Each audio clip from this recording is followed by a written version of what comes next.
Hello दोस्तों, आज देखिए ये वाला जो क्वेश्चन है एनसीईआरटी एक्सरसाइज 1.1 क्लास 9th। देखिए पहले चैप्टर समझाने से पहले मैं आपको बता दूंगा कि प्रमेय और अप्रमेय संख्या क्या होती है। पहले समझिए प्रमेय संख्या।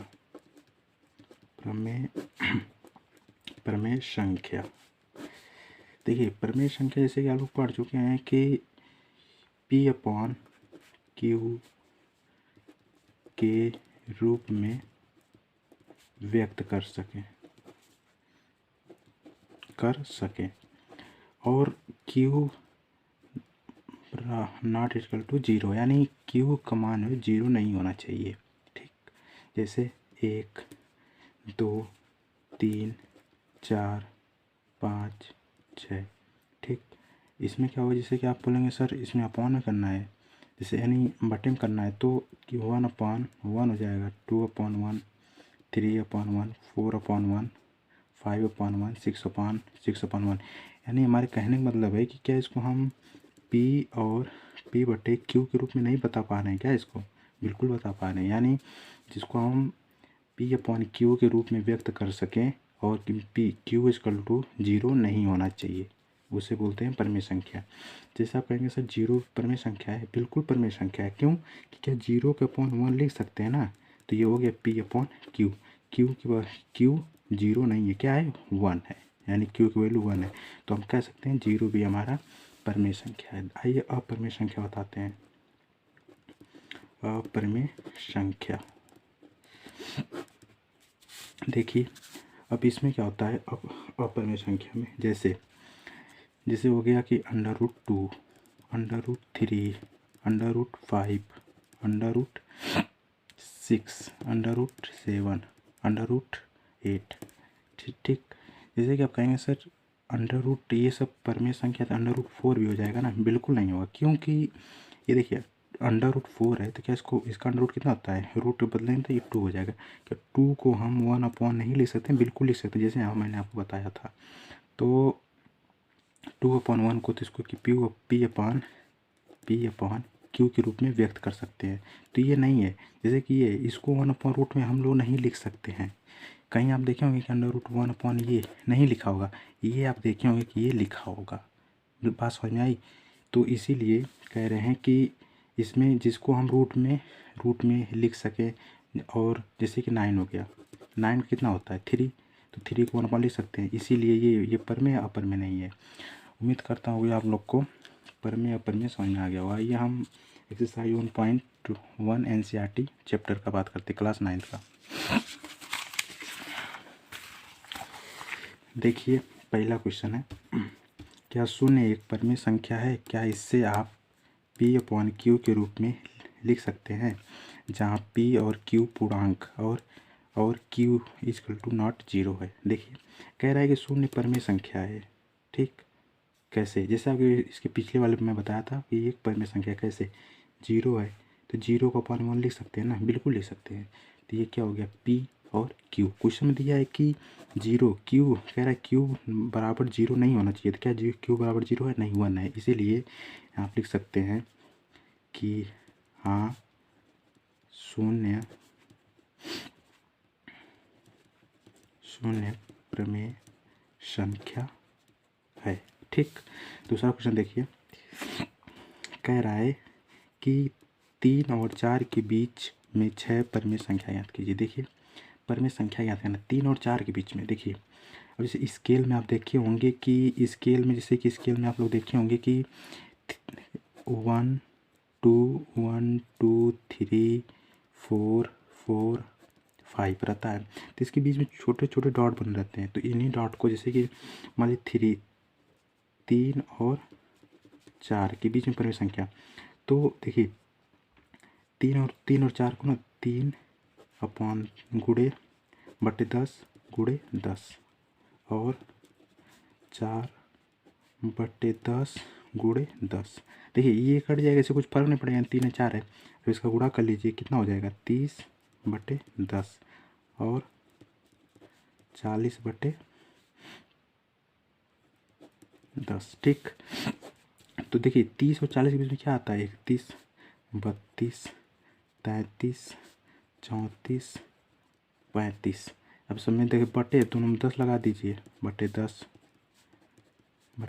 ये हो गई। यानी देखिए 36 भी हो सकता है। हमारे कहने का मतलब 30 और 40 के बीच में जितनी संख्याएं हैं, आपसे कितना पूछा, बस 6 पूछा है ना, तो 1 2 3 4 5 6, यानी 6 पूर्णांक, ये परिमेय संख्या हो गई। जैसे कि इनके बीच में देखिए एक तरीका और था, जैसे आप कह सकते हैं इन दोनों के बीच में 3 और 4 के, तो 3 और 4 के बीच में से 3.1 हो गया, 3.2 हो गया, 3.3 हो गया। इसी तरह कहने मतलब ये पॉइंट हटाएंगे 10 हो गया। ये एक तरीका इस तरह भी कर सकते थे। आइए तीसरा क्वेश्चन देखते हैं। तीसरा क्वेश्चन है 3/5 4/5। तो इसमें सेम यही वाला मेथड लगा दीजिए। इसमें भी 3/5 गुणे 10/10 और क्या है 4/5, इसमें भी 10/10 लगा दीजिए। तो क्या हो जाएगा, यानी हो जाएगा 30/50 और क्या हो जाएगा 40/50। ठीक। अब देखिए 30 और 40 के बीच में कितनी संख्या आती है, जैसे 31 32 33 34 35 36। सब में क्या है 50 लगा दीजिए। 50/50/50 कितना पूछा है कि बीच की 5 पूछा ना, तो 1 2 3 4 5, यानी यानी हो गई इनके बीच की परिमेय संख्या।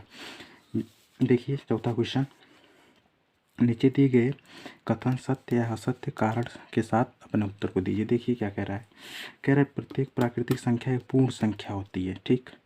इस क्वेश्चन करने से पहले आपको समझाते हैं प्राकृतिक संख्या क्या होती है और पूर्ण संख्या। देखिए पहले प्राकृतिक संख्या पहले समझ लीजिए, प्राकृत संख्या पहले समझ लीजिए। जैसे कि 1 2 3 4, यानी कह सकते हैं गिनती जितनी होती है ना, 1 से लेके मतलब 100 तक यानी इनफाइनाइट तक, वो सब होती है मतलब प्राकृतिक संख्या। ठीक।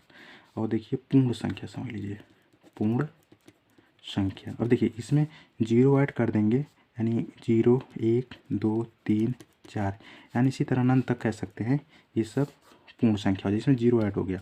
तो कह रहा प्राकृतिक संख्या एक पूर्ण संख्या होती है। ठीक। प्राकृतिक संख्या एक पूर्ण संख्या होती है। देखिए प्राकृतिक संख्या पूर्ण संख्या, तो क्या इतना प्राकृतिक संख्या है, तो प्राकृतिक संख्या पूर्ण संख्या बिल्कुल आप लिख दीजिएगा कहीं। हाँ, क्योंकि ये लिखकर आप समझा सकते हैं उनको, क्योंकि 1 2 3 4 1 2 3 4 यानी कह सकते हैं अनंत तक पूर्ण संख्या में निहित है, लिख सकते हैं निहित है। ठीक। दूसरा क्वेश्चन देखिए, प्रत्येक पूर्णांक एक पूर्ण संख्या होती है। ठीक। और पूर्णांक पहले समझ लीजिए। इसमें पूर्ण संख्या तो समझ चुके, पूर्णांक क्या होता है देख लीजिए। पूर्णांक जैसे कि -3 -2 -1 0 1 2, यानी कह सकते हैं माइनस इनफाइनाइट तक और प्लस। यानी आप कोई पूछे कि सबसे छोटी पूर्णांक संख्या क्या है, तो क्या बताएंगे माइनस का अनंत, सबसे बड़ी पूर्णांक संख्या प्लस का अनंत बताएंगे। ठीक। तो इसमें कह रहा है कि प्रत्येक पूर्णांक एक पूर्ण संख्या होती है। कह रहा है कि प्रत्येक पूर्णांक, यानी पूर्णांक ही है, तो इसमें कहाँ देखिए माइनस कहीं आ रहा है, नहीं ना, तो इससे लिख सकते हैं नहीं, क्योंकि पूर्णांक संख्या में -1 -2 -3 या -3 आदि नहीं आता है। लिख दीजिए, यहीं तक कर दीजिए, आदि नहीं आते हैं। ठीक। आइए तीसरा क्वेश्चन है, ये क्वेश्चन आपकी एक्सरसाइज 1.1 का लास्ट क्वेश्चन है ये। प्रत्येक परिमेय संख्या एक पूर्ण संख्या होती है। देखिए क्या कह रहा है, प्रत्येक परिमेय संख्या यानी जिसको हम P/Q के रूप में व्यक्त कर सकें। और एक चीज़ और बताया से कि मतलब Q ≠ 0 नहीं होना चाहिए। तो क्या है पूर्ण संख्या, तो पूर्ण संख्या जैसे कि आपको अभी मैंने बताया था कि पूर्ण संख्या 0 1 2 3 एक परिमेय देखिए आपसे अगर क्वेश्चन में देखिए इसमें कह रहा है कि परिमेय संख्या एक पूर्ण संख्या है, तो देखिए 1/2 1 नहीं 1 2 3 4 5, देखिए इस सबको ये सब समय बटे हम लिख सकते हैं, ठीक। और जैसे मान लीजिए 1/2 1/3 1/4, ये सब परिमेय संख्या है। कह रहा है ये पूर्ण संख्या, एक पूर्ण संख्या, क्या देखिए पूर्ण संख्या में कहीं 1/2 है नहीं, 1/3 है नहीं, 1/4 है नहीं, अतः इसे इसे लिखेगा आंसर में नहीं, क्योंकि क्योंकि पूर्ण संख्या में क्योंकि पूर्ण संख्या में 1/2 यानी 1/4 आदि नहीं आते हैं, लिख दीजिएगा, नहीं आते हैं। आपका एक्सरसाइज 1.1 क्लियर हो गया।